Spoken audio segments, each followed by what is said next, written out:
When it comes to fireworks, Londoners know how to put on a good display. But while the bright lights draw people together, others say they can be bad for the environment. I'm in Dulwich in South London, and it's the sports club here which is hosting what is believed to be the UK's first green fireworks display. And that means instead of the traditional guy burning on the bonfire will be shown virtually on a massive screen. Fireworks are still happening, but sparklers are strictly not allowed. The event has been as popular as ever and has completely sold out. But do people really want to go to a bonfire night without the bonfire? I don't think I'd go. Not enough bang for your buck, I suspect.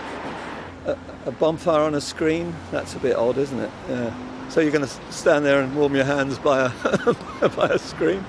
Yeah. No, I anything that helps the environment, yes, it's a step in the right direction, but there's got to be a balance. I think it's a brilliant idea.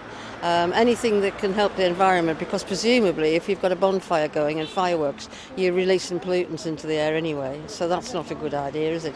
So anything that can be done by virtual reality is probably a really good idea. When the new year of 2020 was celebrated in London, the lack of wind slowed the dispersion of fireworks smoke and led to an air pollution incident. To find out if fireworks are really that bad for the environment, I went back to school for a chemistry experiment. Magnesium is a real part of fireworks. And you can see that stunning sort of plume of smoke that comes off it. And that smoke is interesting because you can inhale it. And because the particles are so fine, they can actually go into your lungs, right, and lodge there. So fireworks can be bad, but what about sparklers and what about bonfires?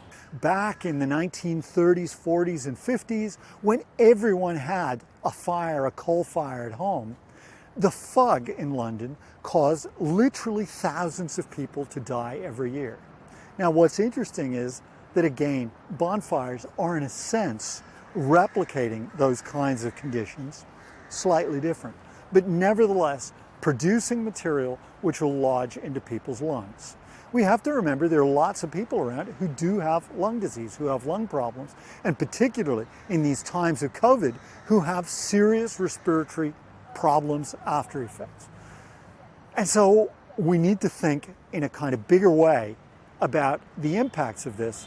And with bonfires, they're fun, but you know what? They're probably too costly in terms of their effects.